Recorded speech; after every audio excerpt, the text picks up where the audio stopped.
Nelson Mandela, he picked up from me a degree of empathy.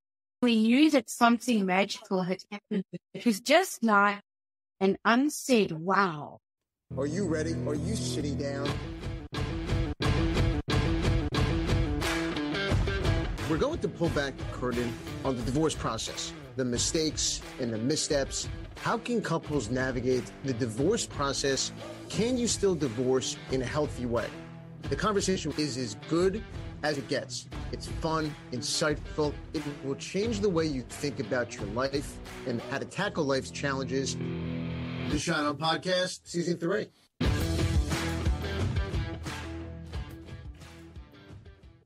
It's episode 66 of the Schein On Podcast. I'm Evan Schein. On today's episode, I am joined by Dr. Dorianne Weil, South Africa's leading clinical and organizational psychologist. You name it, she's done it, and she's accomplished it. And she joins us on the Schein On Podcast today for an absolutely incredible conversation. Dory gives us an inside look into her life. And Dave, I got to tell you, neither one of us has stopped buzzing since that interview we recorded with Dory. Yeah, it was quite a trip, as you might say, talking with Dr. D. She's talking to us from the other side of the planet, and yet she was so compelling. You can tell why. She's an award-winning radio host and just an amazing person. Yeah, no, I'm fired up to hear that spot. Happy September. Goodbye, summer. Happy September. Summer's officially over. And by the way, you know what? Nobody wants you to ask them after Labor Day how their summer was. You want me to tell you why? Because it's depressing thinking about summer's over. Yeah, we don't need reminders that summer lasted apparently about 7 minutes, or at least that's what it felt like. So, and we get it. It rained a lot. It was hot. You didn't go to the pool as nearly as often as you wanted. Don't ask how the summer was. Look ahead. Ask anything other than how was your summer. But I got to tell you, Dave, September. It's the month of back to. Now, you might be thinking there and saying, Evan, what do you mean? Let me tell you. Back to school. Back to work after summer vacations. Back to work after the Labor Day weekend. Back to the grind if things tended to slow down for you during the summer. Back to the divorce attorney's office. Now, you may be thinking again, producer Dave, what does September have to do with divorce? Yeah. Absolutely everything. There's so much craziness in September with all I mentioned above. And what does that lead to?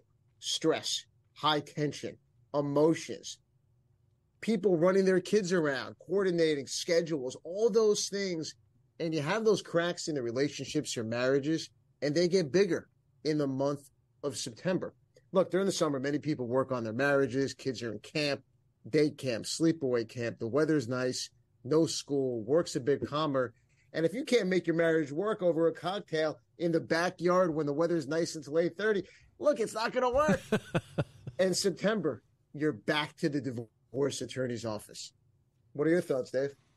Yeah, I mean, life has cycles, and the seasons are real, and especially with us in the Northeast, Evan, there's such a thing called seasonal depression disorder or something like that, which I think I tend to get in the middle of the winter. And so it does affect our moods, and we measure things by things during the course of the year. We measure things by Christmas, by the beginning of summer, and indeed by the end of summer. So I'm not surprised.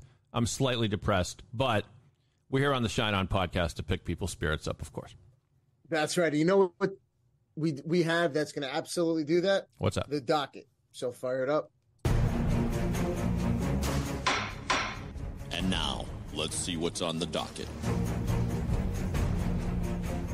Item 1 comes to us from MarketWatch.com. It's a father writing into this advice column. He's upset about his daughter, but for an unusual reason. Item 1.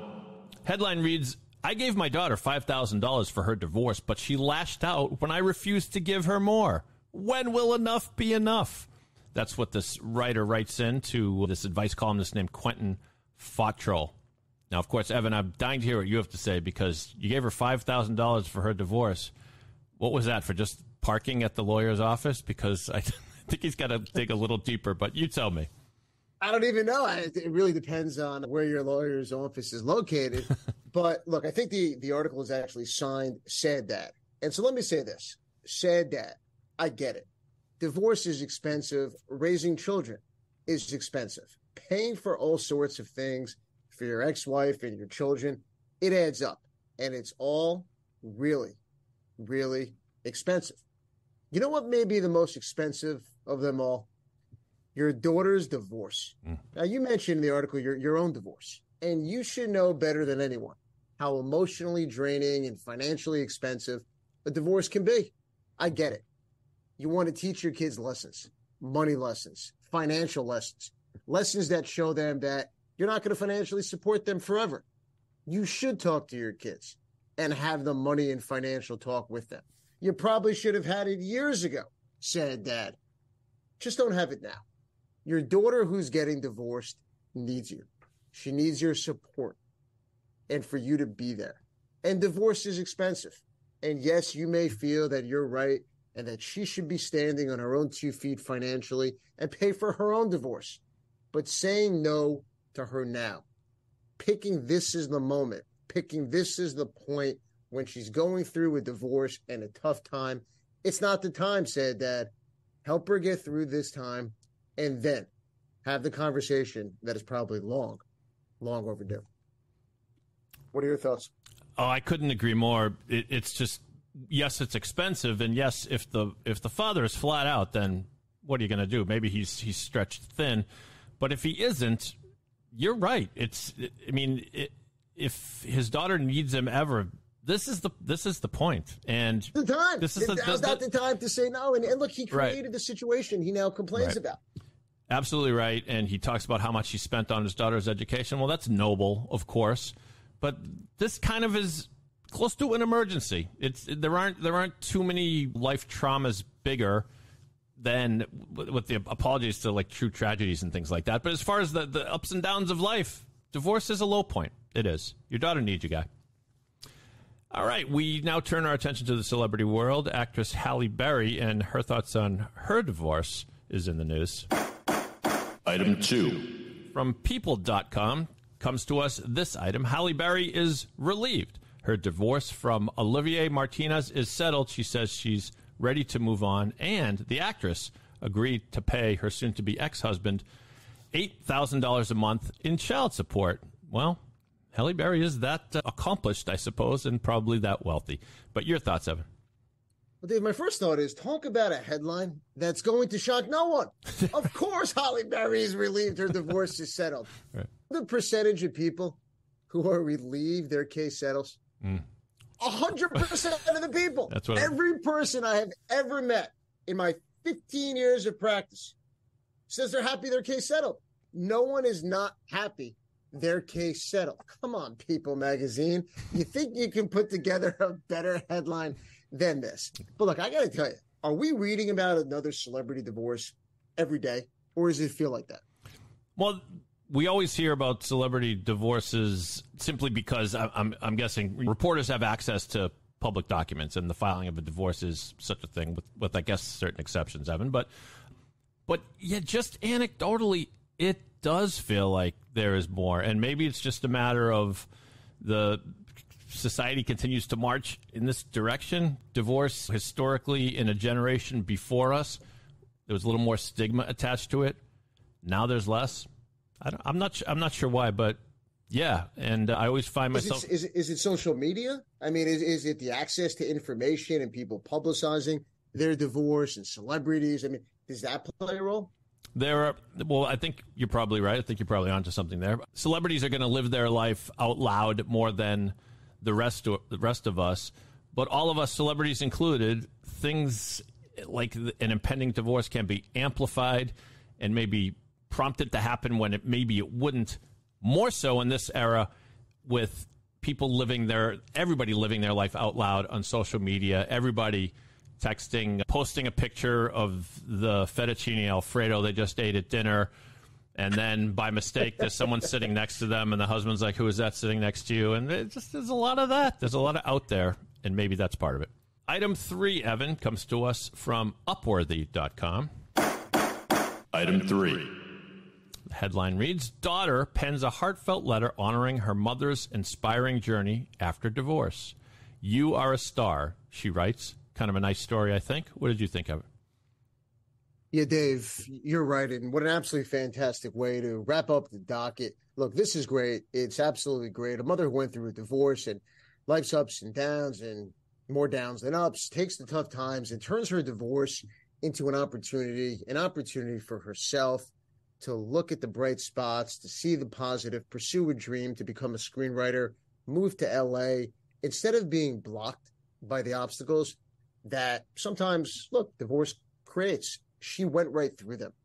Her story is an inspiration, not only to her daughter, it should be an inspiration to everyone out there on how you could really thrive after a divorce, see the positives. And look, it doesn't take away any of the struggles or how hard the divorce or life may have been, but it shows that life after divorce can be pretty great if you have a positive mindset and choose to focus on all the benefits and great things ahead. And I think a lot of credit to the daughter, because I can tell you as a divorced parent, our ultimate fear is always that we've done something horrible to our kids. And I know that my kids would wouldn't rather have me and my ex-wife stay together, given the alternative. But for this daughter, now, as far as we know, the daughter is just as supportive of her father in his life after divorce. Sure. We don't know that. But the point is, I can tell you that it was certainly worth its weight in gold to the mom to hear this support. Dave, do you find over the years that in talking about your own experience that as your kids get older, there's either certain comments that are said or experiences that you might share with your kids that make you realize that going through the process in some ways was an inspiration, or there were benefits to it that perhaps the kids now see as they've gotten much older? Yeah, I think I know where you're going with that. And people always say one of the bright sides of being a divorced parent is you do have an opportunity to shine as a parent in ways that you didn't before. You're standing on your own 2 feet, and you have this sort of exclusive time with your kids that you wouldn't have otherwise. And do the kids appreciate that? Well, maybe not right off the bat for sure. And I think it's years down the road. I guess I'm not brave enough to ask my sons point blank, has this been okay? Am I doing okay? Because I'd rather just kind of show them the way, spend quality time with them. And I think in time, any parent who has those noble intentions will have it rewarded. Spend time with your kids. Sometimes it's as simple as that. All right, Evan, we are up to the portion of the program where we hear from you, the listener. Ask Evan. Ask Evan. Ask Evan. In this edition of Ask Evan, we hear from Robin in New Rochelle, New York. Robin writes as follows. Dear Evan, my ex-spouse and I have been divorced for a while, but they have stopped making the court-ordered child support payments. What legal recourse do I have to ensure that they fulfill their financial obligations? And how can I navigate this situation without causing unnecessary conflict? Sticky situation. Your thoughts, Evan? Dave, it is sticky. And Robin, thanks for the question. Look, most divorce agreements have language in them that contemplates this exact scenario. Is when someone stops paying support or stops complying with the agreement. What's the default language and what's the remedy? Generally, you would start by sending a letter or an email to your former spouse, letting him or her know that they're in default and asking for the payment to be made. If the payment's not made in a certain time period, which again should be spelled out under your agreement, then you might have to seek court intervention. And look, nobody wants to go back to court. You spent a lot of time, a lot of money, perhaps battling it out in court. The last thing you want to do is to end up back in court. But sometimes that happens. If you're looking for an intermediate step between sending the letter, the notice, and going to court, you may want to consult with an attorney, which is something I would absolutely recommend. And perhaps a letter from a lawyer to your former spouse may do the trick. If not, court, unfortunately, is the likely next stop on the post-divorce bus. And while you do not want to create unnecessary conflict, and I get it, and I can appreciate that, keep in mind that you're not the one who stopped paying. That's another edition of Ask Evan. If you want to submit a question for Evan to answer on the podcast, email producer Dave at david@pod617.com. On this week's episode of the Schein podcast, it is my absolute pleasure to welcome Dr. Dorianne Weil. Dorianne is a clinical and organizational psychologist with over 30 years experience in hospital, private, and corporate practice. Dr. D is renowned as South Africa's leading media psychologist whose live radio and TV talk shows address the spectrum of life, challenging relationship, and self-development topics. She is regularly appointed for comment on current issues and was the expert psychologist on the Oscar Pistorius trial. Dorianne, it is my absolute pleasure to welcome you to the podcast. And my absolute pleasure to be here with you. That's great. Thank you for the invitation. Well, of course, we are excited. I want to start with a quote. Nelson Mandela once said of you, I don't know if you are aware of the hope and inspiration you offer and the difference that you make to so many lives. Dory, thank you for the great contribution you make to building our nation. Wow. Such incredibly high praise from such an iconic figure. Tell us the whole story behind that and how you got to know Nelson Mandela. Well, thank you. And it is something that I'm extremely proud of because, of course, it reflects a little bit about the relationship that we had and that I did have the privilege of knowing him. I don't know really where you say the whole story. I guess but the story really begins being born in apartheid South Africa and really being involved as a student especially and in early adult life with the struggle in a way and being somewhat of a social activist. And I'll start on the day that Nelson Mandela was being released with an absolutely iconic day for the whole country. Well, for many of the country, but certainly it was for me. He was coming out in Cape Town. I was living in Johannesburg, and there was no way that I was going to miss this moment and witnessing that moment. And actually, I asked a few people to come down to Cape Town with me about a 2-hour flight. And most of them wouldn't. They think it's going to be too hot, too dangerous. Let's watch it on TV. And in the end, I went with some kids of friends of mine because it was that important for me to witness what was happening. And so I felt very passionately in those years about what was going on here.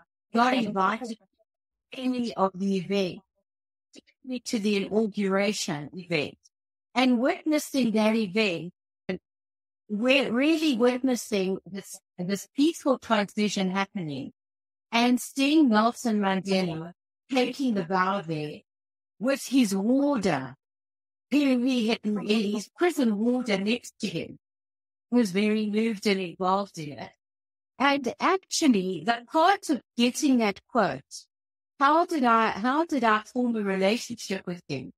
Started with something I was concerned politically, as you've heard, but with something else I was trying to incorporate over many, many years.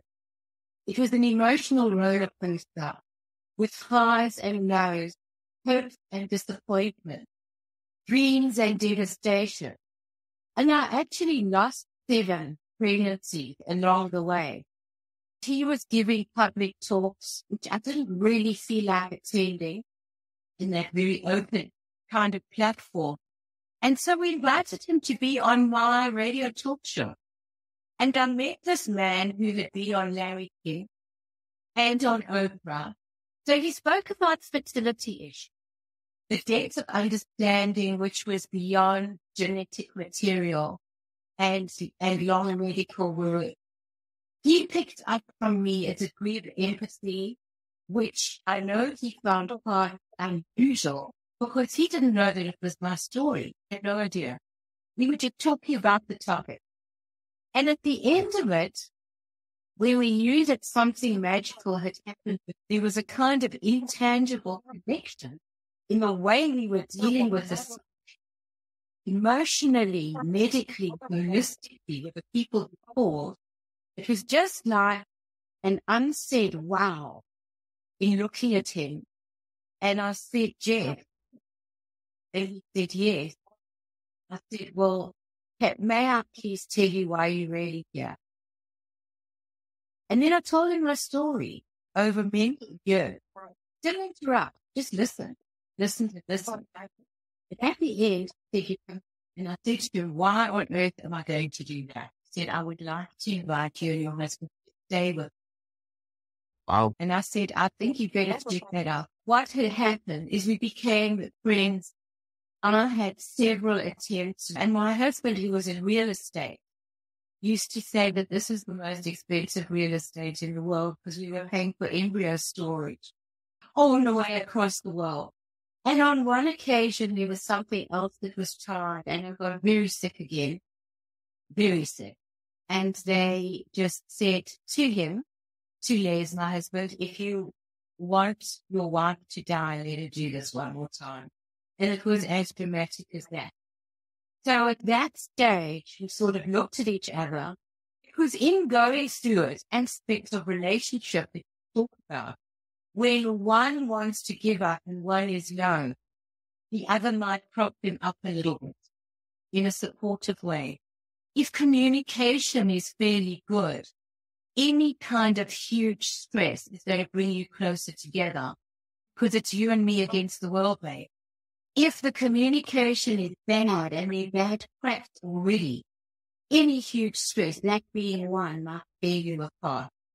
As we saw in COVID, divorce rate, and other people, when I said to them, what was the impact of COVID, they just spoke about gratitude and not realizing that their partner for granted.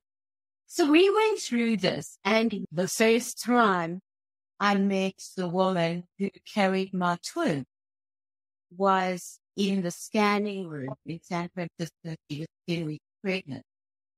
And the reason that I chose her was because she had the same name as my mother, which I thought was a sign.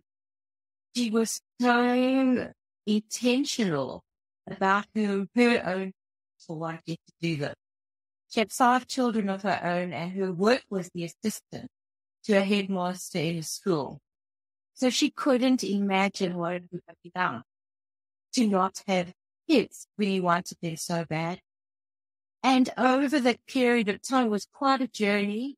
When she told me she was moving house, I said, oh no, you are not picking up anything. I will be the hand, you will be the oven. And I went to move to house for her, met her kid. And in the end, even, we got called to come to San Francisco much earlier than we thought. And we went to San Francisco, and we were buying baby clothes. We were sitting in the feeding chair, and one day, very, very keen on wine, it was a passion of theirs. We interested in a wine farm, yeah, and then it's enough of all this baby shop. Going to Napa, to Robert Mondavi, and we're going to Opus Wine, and we are going to taste some wine today. And of course, I think you can anticipate what happened. We in Napa at Opus Wine, a very bubbly woman with lots of curls in her hair and a great bottle of wine was showing us around, and we get the call. The call said, you better come and we have it in the Caesar. Now, well, I don't know how much we had to bribe that taxi driver to put his foot down, get us back there as soon as possible. There was huge confusion. It took what felt like a long time to find out where this was all happening. We were there 10 minutes before it happened. And I had this button because in America, where you live, have a button for every occasion, right? And it said, today I'm a dad. And I pinned it on him.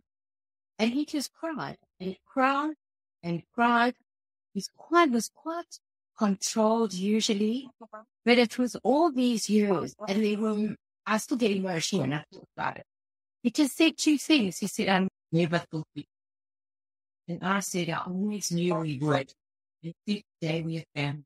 So you can imagine the celebration. The boy and a girl, a lot of people who I knew we never spoke to anyone, to the press or anything about it. Huge support in South Africa.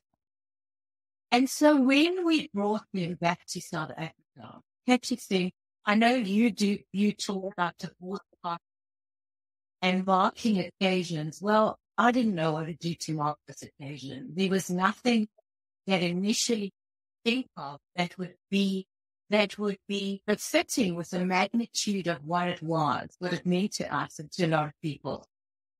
And what happened, and this is the part of the Nelson Mandela part of it, is Gianni Versace was visiting South Africa with all the top models of the world.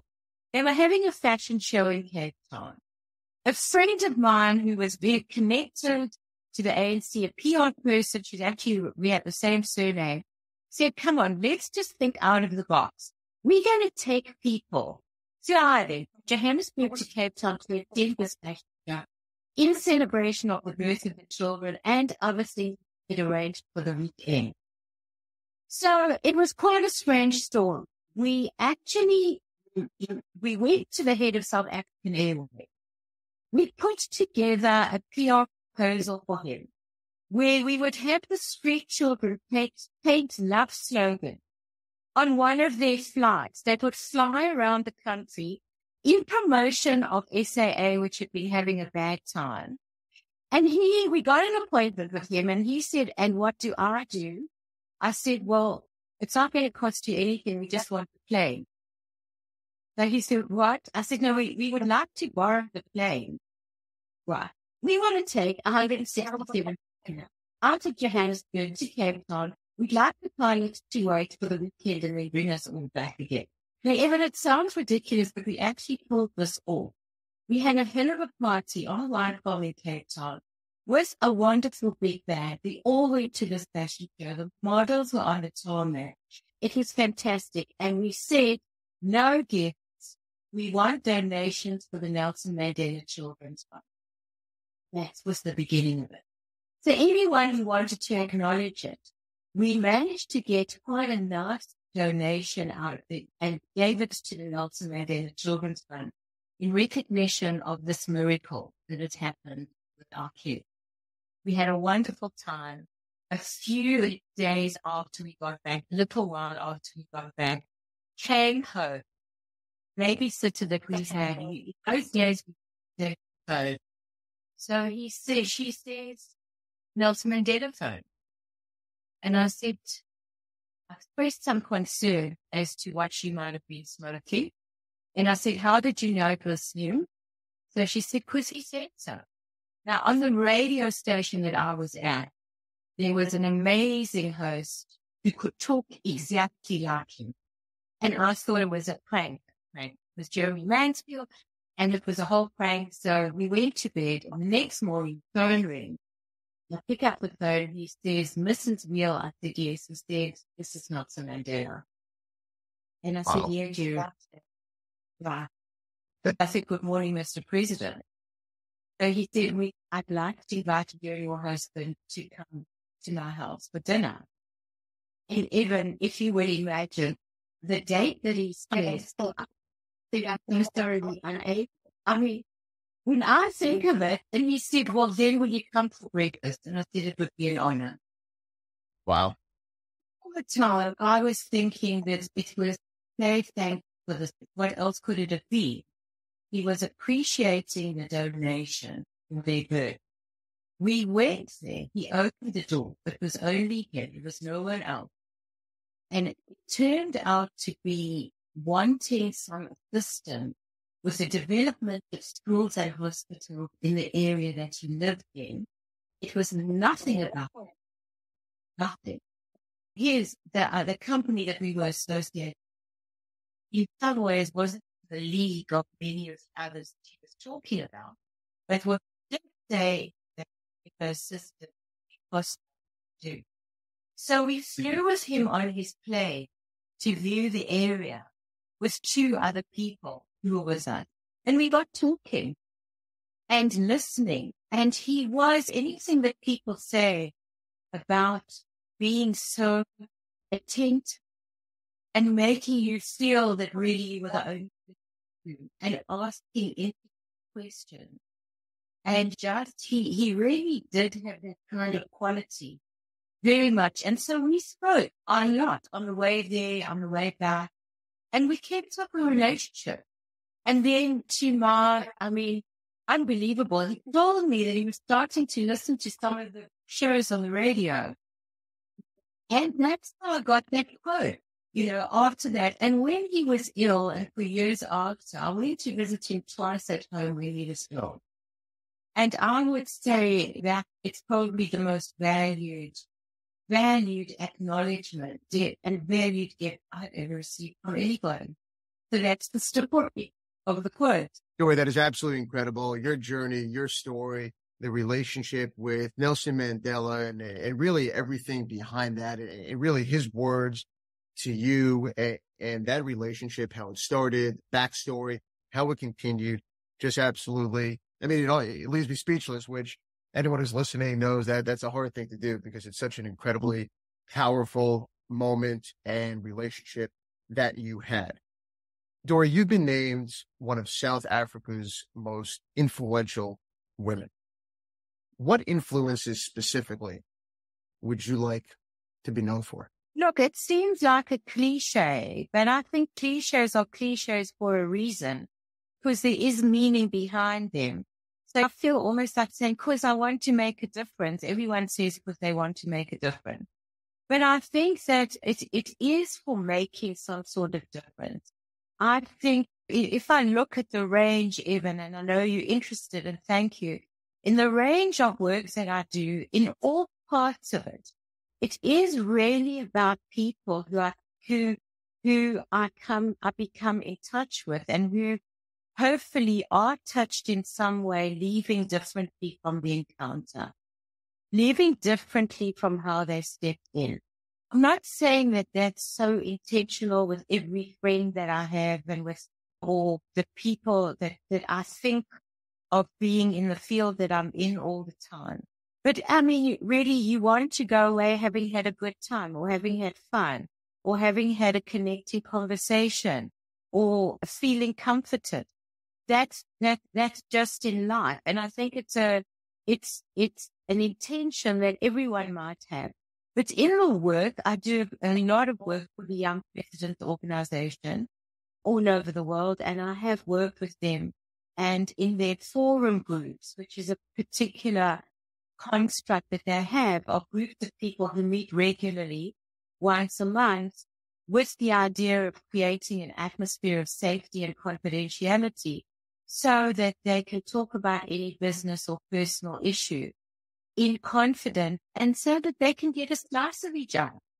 They can get honest feedback from each other without labeling it as too critical. There are ways that they talk to each other that enhance the authenticity and trust of the communication. Not the privilege of working with these many forum groups in 59 countries since I started with them, and going in there and having people share their sacred space. I mean, what a privilege is that for people to share personal and sacred space. And when you find that people do start talking about the fact that they are a member of the human race, even though they run a few countries, and they still have issues about relationships, about children, about founders, about competition, about all of that, it becomes more contagious than any virus. Kind of gives everyone else a chance to say, oh my goodness, you too. And I thought that you were a BFD, which means a very big deal. So, and me as a person, personally, I do have an optimistic worldview. And I think that that's very different from positivity. People say, be positive, be positive. I find that being positive often means don't talk like this, or be in denial, or don't think of the difficult stuff. I mean, I know that you work so much with difficulty. People who are going through huge traumatic times in their lives with divorces and so on. If you just say, oh, just think of your life in the future, don't worry about this. The only way out is in. So optimism to me means hope. It means that there's a possibility of lights at the end of a tunnel that aren't always the lights of an oncoming train. Doesn't mean don't deal with what you have to deal with. And so when people say to me, yeah, often, I mean, I'm sure you hear that often, about partners or ex-partners or whatever, a leopard doesn't change his spots very often. And I say, yes, but we're not leopards. People. And we can change our spots. And we do through experiences. Or when you think you're going to lose the best thing that ever happened to you, you realize that it's not just tomorrow and another day. Put in the same ingredients, you might get out the same cake. People get wake-up calls. And they kind of learn how not to let suffering go to waste. I think that I said it's a wish to enable responsibility being divided into words.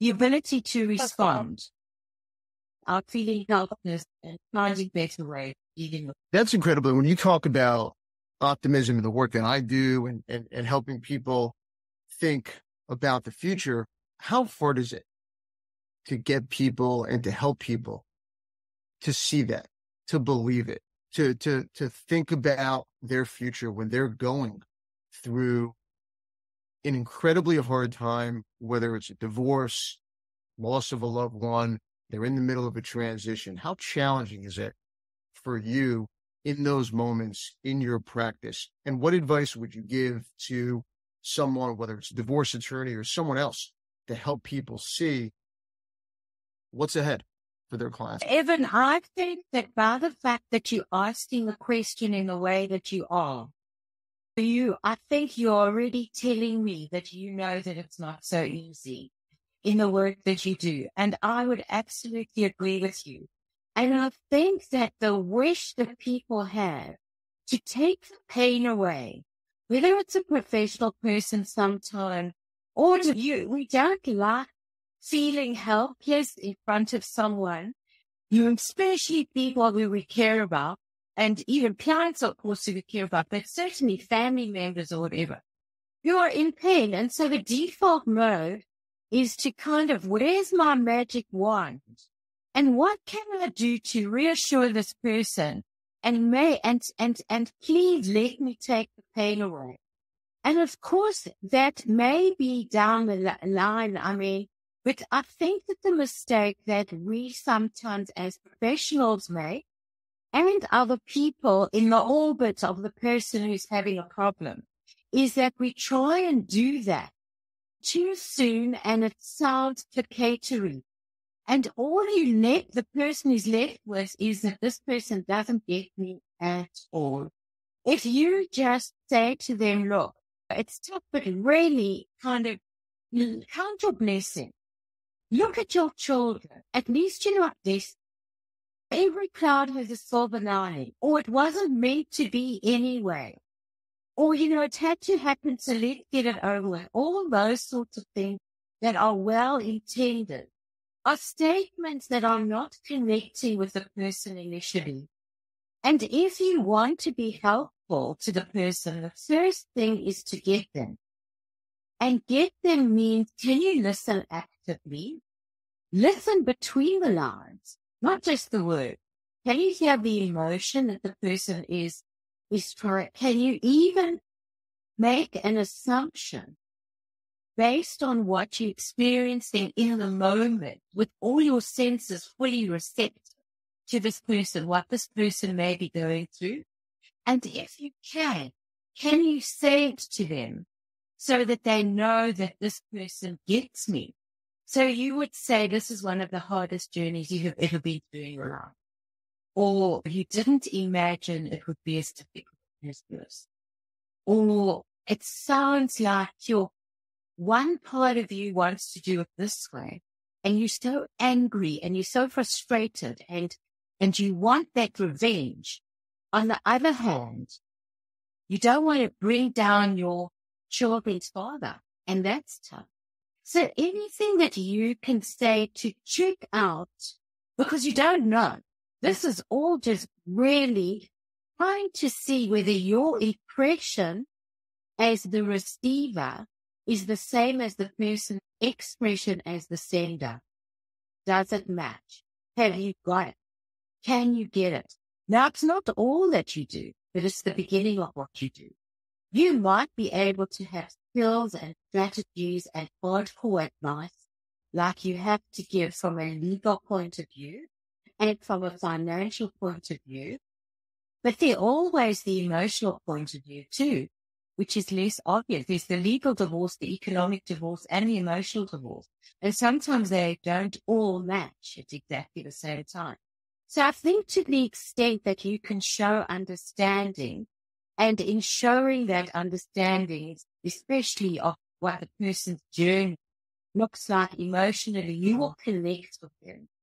And I would say that that's the first part in the development of trust, in the person becoming less defensive, because they say, gee, this is a nice man and knowledgeable, and he gets. So I can talk to him a bit.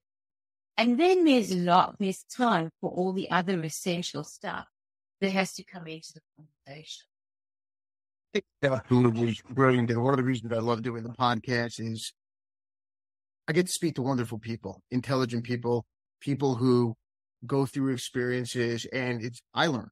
And anyone out there listening to this episode, they should play what you just said over and over and over, because what we can learn from that as practitioners, as attorneys, as professionals, about how to really understand the people that you're working with, how to really get through to the people that you're working with, how to really put yourself in the moment and actively listen to the people that you're working with.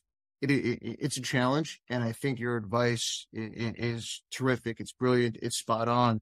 And just like I learned from the people that I interview and the guests that I have on my podcast, over the course of your career, Dorianne, you have interviewed some incredible people, from your work as a radio show host to the people that you've interviewed off the air. What are some of the most memorable interviews that you've conducted? Who are some of the most memorable people that you have met that made of an impact and a difference in your life? I even thought to thank you for kind of challenging me to think about this, because you would imagine that I've thought about this often before. But somehow in our thinking of how I'm going to respond to you, I actually haven't given it all that much thought before. I've stepped away from interviews with that kind of wow, where it just transcends the verbal, the experience and the stuff that happens between you and what you pick up isn't always translatable, and that's some of the magic.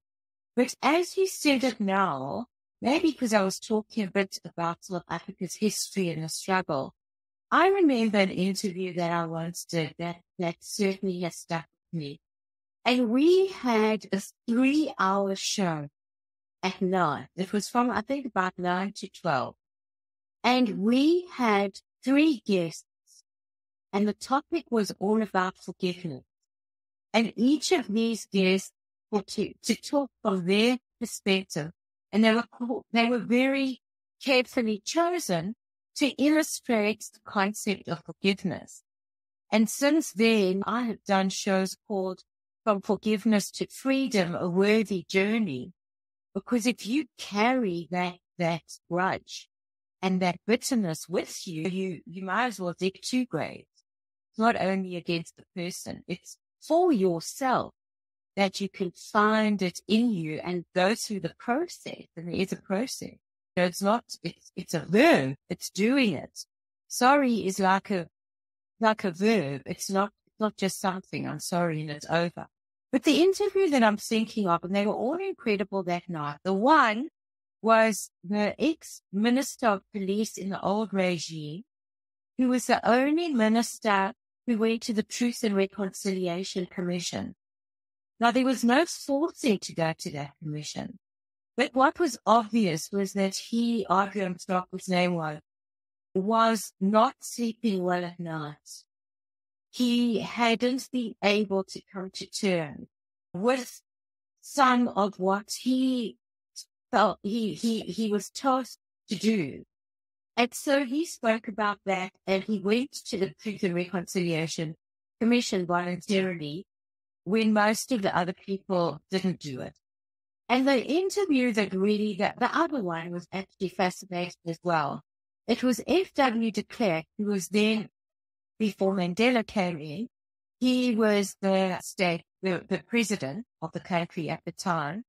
And his wife, Mariki de Klerk, had actually been quite brutally murdered. And she was murdered. It wasn't a political crime. It was kind of a violent crime. But I happened to be the last person to interview her, the last live interview that she ever did. And her whole area of forgiveness was more on a personal level of actually, she alluded to her husband, who actually had left her and now was very recently married to another woman who he had met on a boat, and who was struggling coming to terms with it.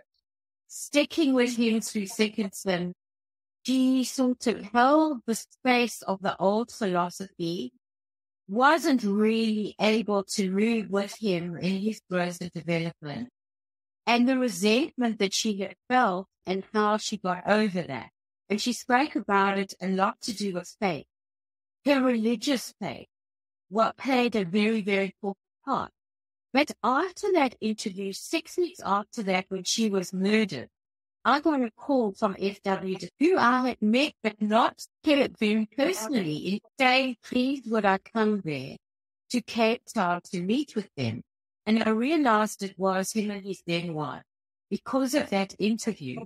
And they wanted to talk about the people who should attend her funeral, her children, obviously, but should it be the children of his new wife as well?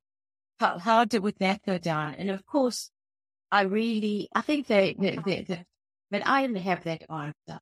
It was to do with what they felt was right and how they wanted to acknowledge this. And in the end, her children were there, but took quite a backseat in it.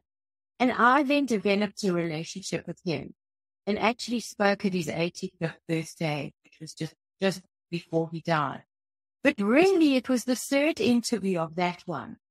What had happened in South Africa was that Chris Farley, who was an icon of the struggle, absolute icon of the struggle, had been killed and shot, and the people went on the rampage. There were protests in the areas throughout the streets, and people were out of control, and it was very, very devastating. And he was honestly a tremendous loss.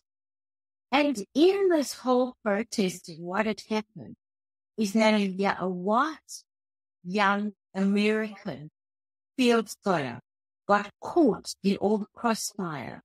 She got shot. Her name was Ava Field. And anybody could Google it. She was here to actually assist and to work in certain projects in rural areas and so on, with just huge, huge positive intention to make a personal contribution to what was going on here at the time.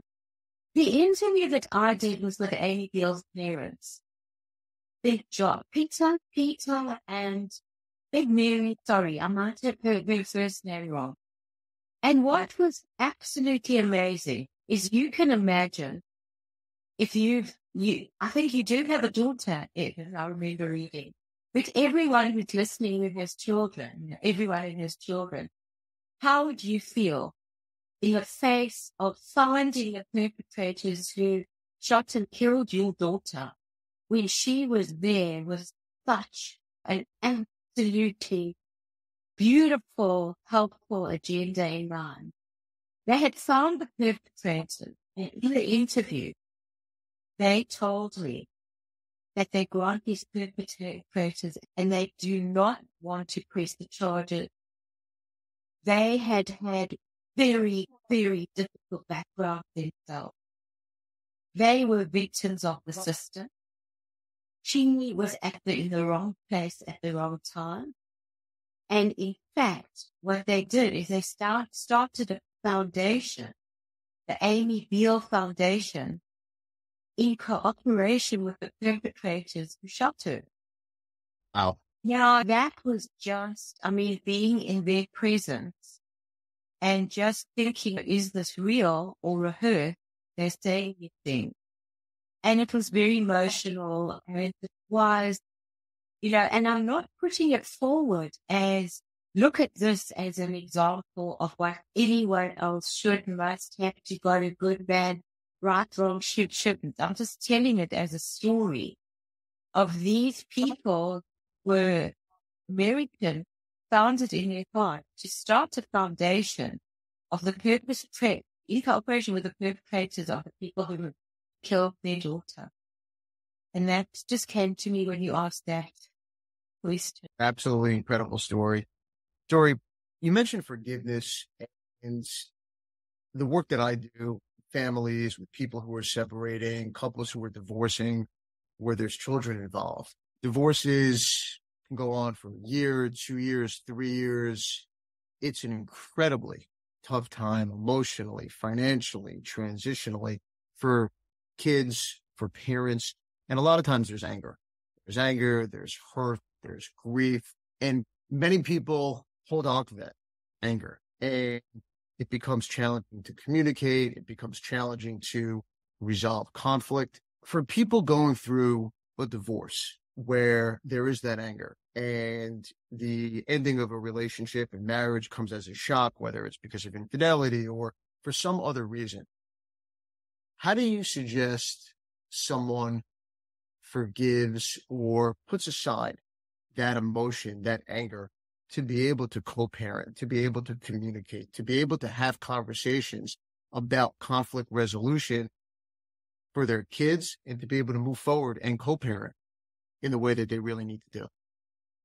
Evan, I wish that we could do a whole show just about this and issues theory, because the first thing to say is, how do they do it? I would say with difficulty, and that I would never minimize the depth of the gamut of all emotion, like being like a roller coaster. And also just to say that it's almost like it's an expected response to a very traumatic situation. So I would want to say that in the very beginning, as a bit of it's not going to help with getting to terms with the forgiveness, which I'll talk about, but with a reassuring statement, because what you're going through is most likely to be something that is an expected response to a situation that is traumatic. If you felt none of this, a pain or anger, I mean, even we talk about grief. Grief is the price you pay for love. If you don't feel grief, what does it say about the connection that you had with the person? Kind of, okay, one down, one to go. Every tear that you cry is a testimony to the connection that you had. And with divorce, it's about the loss of a vision and a hope and an expectation and huge disappointment. And so I think that it really, really is a process in the beginning. So how do you come to terms with it? First of all, I think that for a lot of people in acrimonious divorce situations, particularly, it's more important to win than to be happy. In other words, I will not step down. Damn it. You started this. You do this first. It's pride. And too much pride causes too much pain. They might be really hurting inside and might want to resolve something. But the idea of admitting that, saying that, to a lot of people, especially, I was going to say especially men, I mean, that's the stereotype. I'm not so sure that really is. Well, it is true. Because cowboys don't cry, not in front of their horses anyway. So to be strong often means to not be vulnerable. But you know what? The pain and the hurt gets translated into anger very quickly. It's a safer to show that sometimes it's like being cross and upset, but often hurt is the first thing people feel, and then they show the anger. If you go beyond the anger, almost all the time is really hurt. But what gets displayed is anger. And it gets displayed in ways that are very challenging to the other person.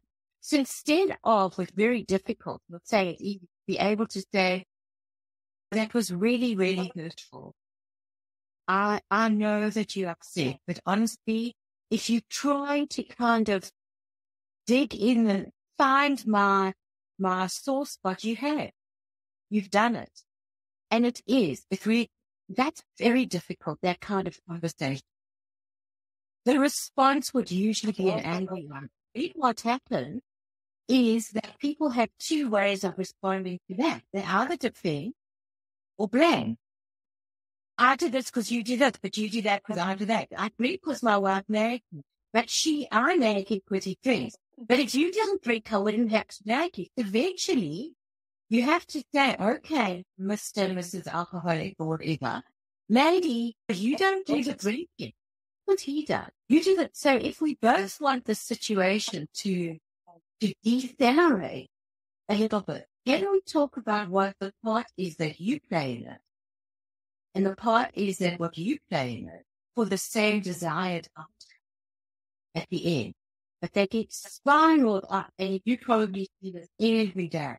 He did this, I'm going to show him, and I'll do one harder, and one more, and one more.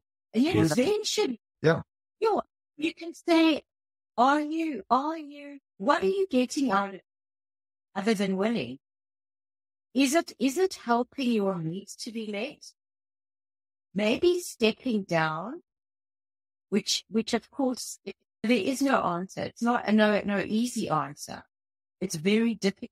But I mean, you see people who stand at gravesides of relatives who aren't talking to each other, and they don't even remember what the initial things. And that gets passed on to kind of pick up the mantle into people who, now at the end of the day, people have experiences that tell them that life is short. Let's see what we can do. And then there are models, Evan, which I'm sure you, issues clearing models, ways of talking to people. There's a very, very quite simple, but very powerful 5-step issues clearing model, which, I used it again quite recently with a couple. It was actually just towards, thinking of it within the wake of COVID. And I'll just tell you the story of it quite quickly. He was saying to her, look, he said, when I have to go to meetings and I'm trying so hard to pivot my business, you just step in the way, you an obstacle, you're not encouraging. I feel, I'm doing this and where are you? And you're not on my side. And those are the facts. And then the story I tell myself about the facts is I tell myself that we don't keep anymore, that we've lost the connection that we used to have. We're unsupportive of each other, that you don't understand. And the feelings that I have about the story that I tell myself is I'm scared about what's happening to us. I'm angry because you're not encouraging. I'm anxious and I'm really hurt. Well, and at that point, when you talk about the feelings, the story I tell myself, and the emotions that I feel about it, you stop and you say to the other person, what did you hear? And she says, well, the facts are, I'm an obstacle and want to go to meetings and I don't encourage him. I'm doing this very briefly. The story he tells out himself is that we're not a team anymore. The feelings that he has is some fear, some anxiety, frustration. And you do that until you make sure the other person has heard. Is that right? Is there any more about that? Is there any more about that? And then you go on and you say, my role, my accountability in this. And what he said is that I've been building up, and I haven't said anything. And now I feel like loaded. And the request that I have of you is to please enlighten me about what the hell is going on with us. And I just need some information and some reassurance with the view of trying to sort this out. You check out that that's what's in. And you know what she said? It was so amazing. after we made sure that he had been heard properly, she just burst out, and it was quite interesting because it was online even. And she said, I love you so much. And she said, I've been looking at all of the COVID videos, and I'm so scared. And you know that I lost my dad when I was growing up. And if my children had to be out of one, and if I had to lose you, I just think I'll never, ever. And I haven't told you, I've been stopping you out of this. And it was just hearing a deeper, more authentic, honest perspective, dealing with all the stories that we make up in our heads about the meaning of stuff, clarifying the real meaning of stuff, and then being able to have a conversation that said, look, I do have to go out now, knowing this, make sure that it's outside. I'll check in with you. I'll be more careful about wearing my mask during that time and all of that. And then having more conversations, pulling together. So that's okay. It's a nice, sort of a little bit of a polyamory. It is real. Make that up. It's a real example. It doesn't always work out like that. But I think that it does illustrate that we make assumptions so much, tell ourselves things, without being able to say, I'm scared, I was hurt, I can see what you want, but I'm kind about it. I'm doing my best, which are hard conversations people to have, especially without a facilitator. Sure. Dori, thank you for taking us into that moment, into that session. Producer Dave, let's bring you on. Now's the perfect time to do a short segment that we always do on the podcast, which is a lot of fun. So, Dave, take it away. You bet, Evan. Thanks so much. And Dr. D, I've enjoyed the conversation so far. It's tremendous. Now, though, it is a time where we hear from others. We hear famous quotes from notable historical figures and such. And our guest will respond in this installment of They Said It. They said it. They said it. They said it. All right. Quote number 1 comes to us from Kurt Vonnegut. He said the following: "We are what we pretend to be, so we must be careful about what we pretend to be." Dr. D, your thoughts on that one? Excellent, I think. I relate to that completely because it's just what we've been talking about. People are scared to be what they really are. Why are they scared to be what they really are? I think there are 2 huge reasons why. One is for fear of loss of love, and the other is for fear of loss of respect. There's shame. There's shame that comes into it. There's an image that I want to project. And I think that if people relate to that image, they will like me. I will belong to them. They will laud me. I will have status from this. I will be respected, and most of all, be included. So they behave in a way that they think is going to have all of those human needs met. Because at the end of the day, we are wired for connection. And so if the image is what they show, what will happen is the connection won't be authentic, because it will be connection to an image only. Some of that image might be parts of you, but the real you, the part that fears, I'm not good enough, I'm not rich enough, clever enough, pretty enough, sexy enough, good enough cook, or whatever, that's the part, that the authentic part, that also isn't. So when people relate to you, they're relating to the veneer and the pretense and the image. So you better be careful about what you pretend. I agree with him completely. Great thoughts, Evan. It reminds me that maybe I should have quoted your fellow New Yorker, Billy Joel, who once famously said, "We all have a face that we hide away forever, and we take it out and show ourselves when no one else has gone." Maybe that's for a different show. Next quote comes to us from philosopher Friedrich Nietzsche, who said the following: "To live is to suffer. To survive is to find some meaning in the suffering." Your thoughts on that, Dr. D? I think that what he's saying is that hardship, suffering, challenge is a part of life. And if it was something that I've said right at the beginning, and I'm trying to think of who said it first, but I'm saying it now, that the only way out is in.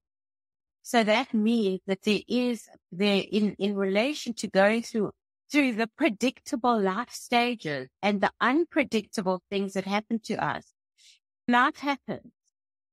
And John Lennon says it happens when you're making other plans. And I guess the idea is, how do you make meaning from the point of view of that the Chinese weren't stupid when they made the same symbol as crisis or opportunity? At the time, no one turns around and says, hey, thank you, Lord, for this most amazing learning experience that I'm having today. Definitely not at the time. But if you can find some meaning, which, by the way, is a sixth grief step that David Kessler just added long after the death of Elizabeth Kubler-Ross, where she spoke about her 5 stages of grieving. He worked with her and co-authored a book. And then when he had to go through his own personal grief regarding the loss of a son, he had to approach the Kubler-Ross Foundation and say, there's something else. There's something else after this. Acceptance was her last day. And he said, there's meaning. We have to find meaning.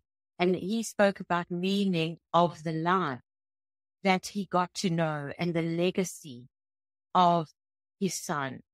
And also warned about trying to find the meaning too soon. You first have to go through the denial, the bargaining, the sadness, the fact he accepted the end. And then he spoke about a period which I don't think is the same for everyone, beginning to see that there was still meaning in someone's life. And the best thing that I can say about this came from A Man's Search for Meaning, Viktor Frankl, Man's Search for Meaning. And he came to South Africa many years ago. I was nearly qualified, young, starting a little bit to talk a bit on the speaking circuit. And I went to see him, and there was a huge audience. And he stood up in front of the audience, and for what felt like me to be a long time, but it was really only seconds, he just surveyed them. He just looked at them, and after that thought, oh my goodness, he's forgotten his line. He doesn't know how he's going to open. Something has happened. I was feeling nervous for him.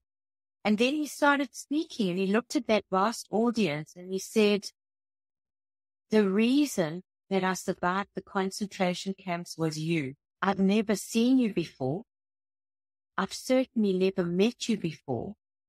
But in my dreams, I said these words 1,000 times. And then he went on to talk about the meaning and the importance of that they couldn't take away from him, that he had to keep alive, which kept him alive through those, I think it was 3 years, because he wanted it to have significance for future generations.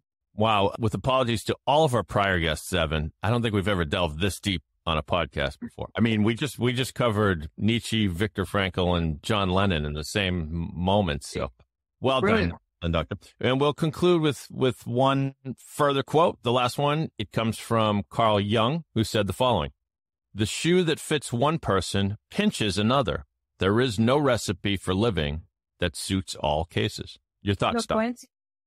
Yeah, I mean, I'm thinking I don't have to agree with all of these wonderful, famous people. No, but in fact, I don't have to. But I mean, what wisdom is there in that? Let me just say something that might be counter that for a minute. I think that there are certain threads of similarity that relate to all people that make their shoes feel like old slippers. I think that those things that make is acceptance, understanding, recognition, things that we may feel. I just think that feelings don't grow up. They just housed in bigger bodies. So we can't throw our toys out of a cot as an adult in the same way as a kid is allowed to do. But there's certain feelings that are still very, very similar and reminiscent. So there are, I think, a thread of human needs and emotion that are similar to everyone. I wouldn't know many people unless you've got unless you're psychopathic, where you don't need some of those basic human needs to be met. I can tell you, and I'll talk personally now about that because I said something about recognition and encouragement. If you ask Evan what every single person on the podcast has said after all the many podcasts that he's done, if you talk to all of them, they'll say, how was I? All of them. How did it go? How did it go? We all want, I'm going to want that. Pass to you. And what I have felt often is when I do, especially virtual things, and my husband passed away more than 10 years ago now, the thing that I miss in that moment is I used to have someone in my space who was waiting for me to say, I know you were anxious, how did it go? Now I press that little button on the bottom that says leave. I'm back in my study. I look at my two dogs, Charlie and Marley, and I say, Bob, do something. Did you like it? Good enough. So it's that kind of someone who has your back. In that moment, I've got plenty of support, but I would have to interrupt other people's lives to kind of get that next. So I think there are kind of human needs that make most people feel that way. But having said that, let's look at that. Don't get in marriage. I mean, Evan is the expert. He'll tell you, what is the golden rule? Do unto others as you would have them do unto you. But I think, Evan, before you know it too enthusiastically, that there's a platinum rule, much better than the golden rule. And that relates to your statement. Do unto others as they would have you do unto them. Because what you want to be done unto you might not be the same as what they would have you do unto them. We all know about different love languages. We chat about our. So what does that mean? It means find out what it would be. What are they? Don't just assume that everybody is the same. There will be a thread of similarity, but you deal so much with divorce. Do people want you to call them a lot? Do they want to be left alone? You might want people to call you and say, how are you doing today? And other people say, it's just too much. Just send me a little message to say thinking of you. That's what helps me. And so you see so many different ways of how people want to be. And our job is, if we want to connect with them, see what you can do to find out. I never realized there was narcissism embedded in the golden rule, but now that you explain it that way, I think that's absolutely right. Why am I giving you what I would want? That's rather presumptuous. It's a great point. Great point. Great thoughts, all, Doctor. We appreciate it. Evan, back to you to wrap things up. Dr. D, Dr. Dorianne Weil, this was brilliant. This was absolutely fantastic. I can't thank you enough for coming on the podcast. It was an incredible time and just, wow. I mean, so much wonderful information, personal stories, your experience, everything that you've been through. Thank you for coming on the podcast and sharing that with myself and all the listeners. Evan, Dave, I just loved it. I felt in flow and relaxed with you, and it was really wonderful. And I hope to meet you at the Big Apple. I would love it. Okay. Thank you. Episode 66. What an absolutely incredible episode. The interview with Dr. Dorianne Weil was brilliant. Dave, I could listen to her stories and words of wisdom over and over and over again. And Dave, I can't stop thinking about her Nelson Mandela story and really the tremendous impact Dr. D has had on so many people. Well, she said she might visit you in New York. If she does, maybe I'll join. And we'll do a follow-up episode of the podcast. Producer Dave, you should join. It's about time you made that long trip from Boston to New York. It's not that long. If Dr. D could travel from South Africa to New York, producer Dave could drive a few hours from Boston to New York. That's right. To all the listeners, you can listen to the podcast on all major podcast platforms, Apple, Spotify, Stitcher, wherever you listen to your podcast, including Pod 617, the Boston Podcast Network. I'm Evan Schein, and I'll talk to you again real soon.